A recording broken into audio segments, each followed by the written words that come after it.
2024 October మాసంలో గ్రహ సంచారం ఎలా ఉంది తెలుసుకున్నట్లయితే గురుగారు ఈ మాసంలో అంటే 9వ తేదీ నుంచి వక్రించి సంచారాన్ని ప్రారంభం చేస్తున్నారు. రాహు మీనరాశిలో సంచారం, కేతు కన్యా రాశిలో సంచారం, శని భగవానుడు కుంభరాశిలో వక్రించినే సంచారాన్ని కొనసాగిస్తున్నారు. ఇక కుజుడు అక్టోబర్ 20వ తేదీ వరకు మిథున రాశిలో సంచారం, తదుపరి కర్కాటక రాశిలో సంచారాన్ని చేయబోతున్నారు. తన ఒక నీచ స్థానమైన కర్కాటక రాశిలో సంచారము. తర్వాత శుక్రుడు అక్టోబర్ 13వ తేదీ వరకు తులారాశి స్వక్షేత్రంలో సంచారం, తదుపరి వృశ్చిక రాశిలో సంచారం. ఇక్కడ శుక్రుడికి చూడండి, తులారాశి స్వక్షేత్రము, వృశ్చిక రాశి శత్రుక్షేత్రం.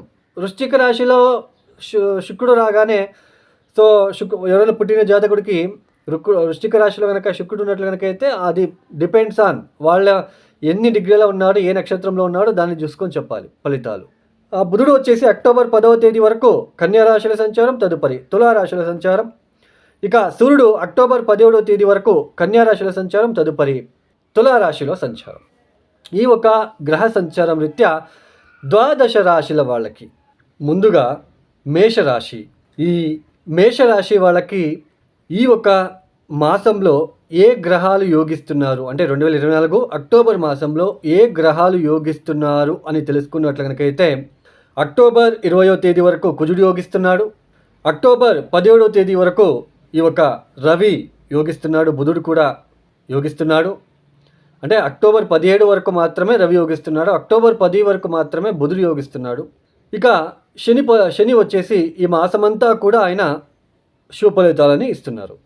అయితే ఇక్కడ ముఖ్యంగా చెప్పుకోవాల్సింది ఏంటంటే రాష్ట్రాధిపతి అక్టోబర్ 20వ తేదీ వరకు కూడా తృతీయ స్థానంలో సంచారం అనేది కాస్త మీకు ధైర్యము, స్థైర్యము, అంటే ఏ పని అయినా ధైర్యంతో వెళ్ళి చేసి అందరి ప్రశంసలతో మీరు ఆకట్టుకునే ఒక ప్రయత్నాలు అవి మీకు సఫలీకృతమవుతాయి.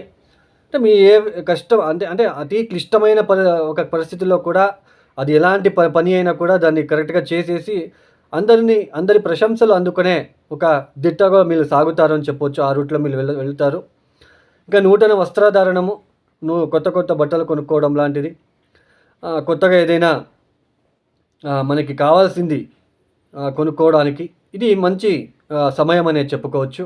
అయితే ఈ ఒక 6వ స్థానంలో ఉంటున్న ఈ యొక్క గ్రహస్థితి ఏదైతే ఉందో సూర్య కేతు గ్రహస్థితి పంచమాధిపతి 6వ స్థానంలో ఉండడం అనేది కాస్త మీ సంతానం విషయంలో ఖర్చులు ఏర్పడే సూచనలు ఉంటాయి. సంతానానికి సంబంధించినది అది ఎడ్యుకేషన్ కావచ్చు, ఆరోగ్య విషయంలో కావచ్చు, ఏదో ఒక వాళ్ళకి ఖర్చులు ఎక్కువ పెట్టాల్సిన ఒక ప్రమేయం ఏర్పడుతూ ఉంటుంది ఈ ఒక మాసంలో.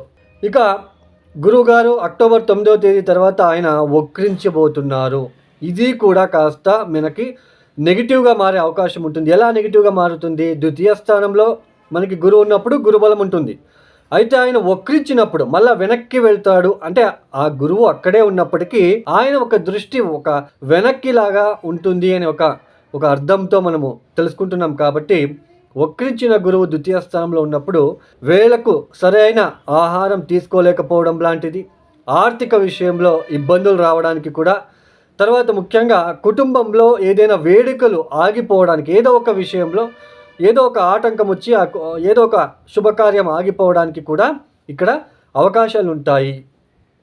మీరు ఏదో అనుకొని ఉంటారు, లాస్ట్ 2 months బ్యాక్ ప్లాన్ చేసుకుని ఉంటారు, అక్టోబర్లో మనం ఇక్కడ వెళ్ళాలి, అది చేసుకోవాలి, ఆ ఫంక్షన్ చేయాలి, అంటే ఏదో ఒకటి అది గృహానికి సంబంధించిన ఫంక్షన్ కావచ్చు, లేదా పిల్లలకి సంబంధించిన ఫంక్షన్ కావచ్చు, లేదా ఏదో ఒక ఫంక్షన్ లాంటిది అది పోస్ట్పోన్ అయ్యే సూచనలు కూడా ఇక్కడ కనిపిస్తూ ఉన్నాయి.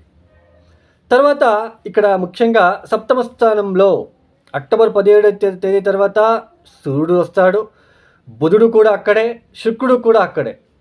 ఇది కొద్దిగా భార్యాభర్తల మధ్య, పైగా ద్వితీయ స్థానంలో గురువు వక్రించడము, 7వ స్థానంలో సూర్యుడు నీచపడి ఉండడము, శుక్రుడు అక్కడే, బుధుడు అక్కడే. శుక్రుడు ఈ లగ్నానికి ఈ రాశికి లేదా లగ్నానికి సప్తమాధిపతి 7వ స్థానంలో, పైగా 6వ ఇంటాధిపతి అయిన బుధుడు కూడా సప్తమానికి రావడము.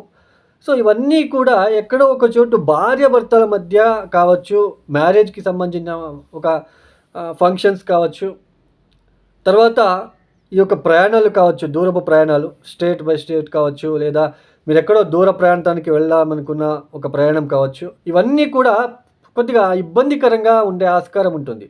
తర్వాత బిజినెస్ కావచ్చు. ఇవన్నీ కూడా మీరనుకున్నంతగా లాభాలు రాకుండా మిమ్మల్ని ఇబ్బంది పెట్టే అవకాశాలే అక్టోబర్ మాసంలో గోచరిస్తూ ఉన్నాయి. అయితే ఉద్యోగం విషయంలో అయితే ఇక్కడ పెద్దగా డిస్టర్బెన్సెస్ అయితే ఉండదు.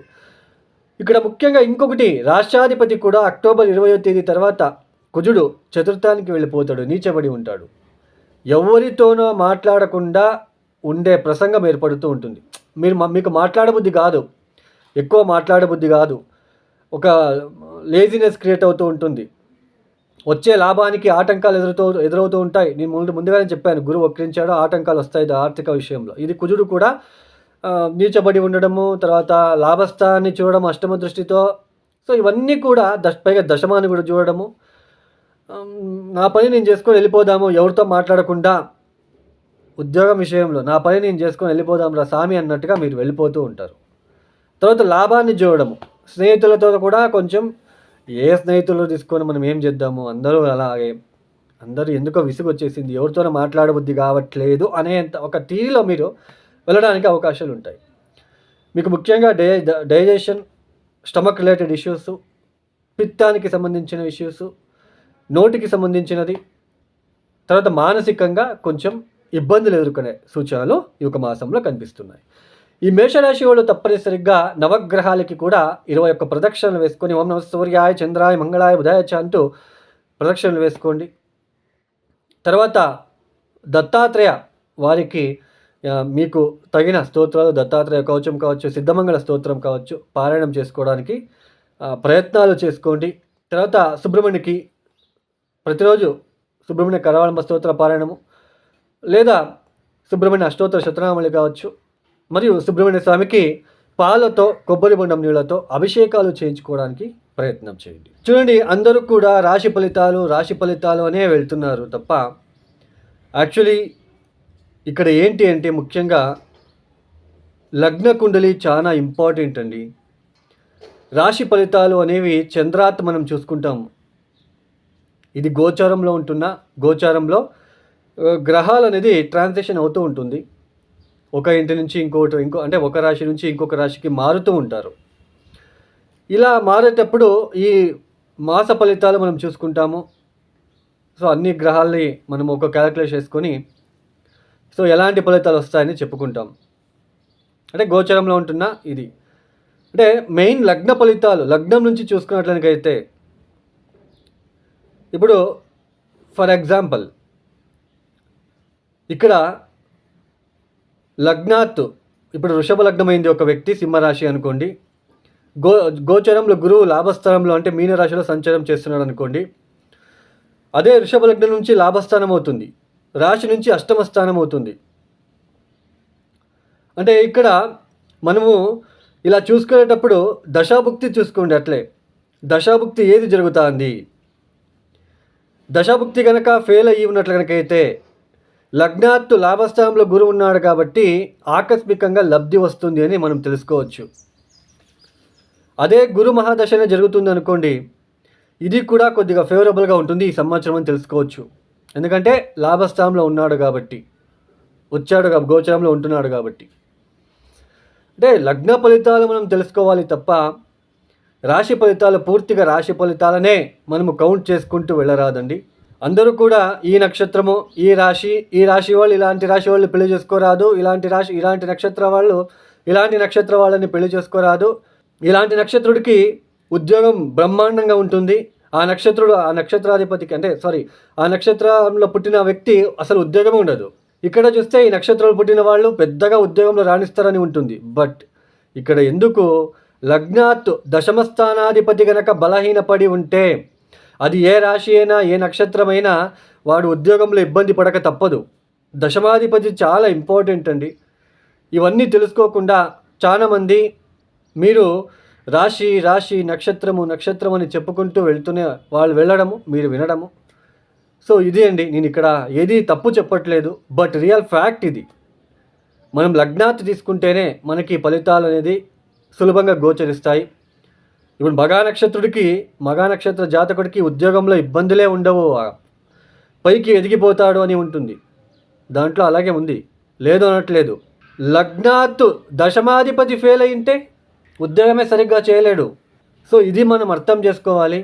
అప్పుడు ఏమనుకుంటాడు ఆ వ్యక్తి, మగ నక్షత్రం వాడు పైకి పోతాడని చెప్పాడు, ఇక్కడ చూస్తే నాకు ఉద్యోగం లేదు, అయితే జ్యోతిషం అబద్ధము. సో ఇలా చాలామంది ఎందుకు ఇక్కడ అయిపోతా ఉంది అంటే, రాశి ఫలితాలు ఈ నక్షత్రం వాడు ఎదుగుతాడు, ఈ నక్షత్రం వాళ్ళు సినిమా ఫీల్డ్లో ఎదుగుతాడు. అసలు సినిమా ఫీల్డ్లో ఎదగాలంటే మీకు జాతకం ముఖ్యం. జాతకంలో ఉంటున్న గ్రహస్థితి, శుక్రుడు ఎక్కడున్నాడు, రాహు ఎక్కడున్నాడు, నవమాధిపతి ఎక్కడున్నాడు, దశమాధిపతి ఎక్కడున్నాడు, ఇవి ఇంపార్టెంట్ ఇవి. సో ఇలా మనము ఓన్లీ రాశి ఫలితాలు, ఓన్లీ నక్షత్ర ఫలితాలు కాకుండా ఇవన్నీ పక్కన పెట్టేసి లగ్నాత్ చూసుకోండి. తెలియని వాళ్ళకి తెలిసేలా చేయడమే నా ఒక ఇంటెన్షన్. ఇక్కడ ఏది నెగిటివ్గా చెప్పట్లేదు, ఉన్న ఫ్యాక్ట్ మాత్రమే చెప్తున్నాను.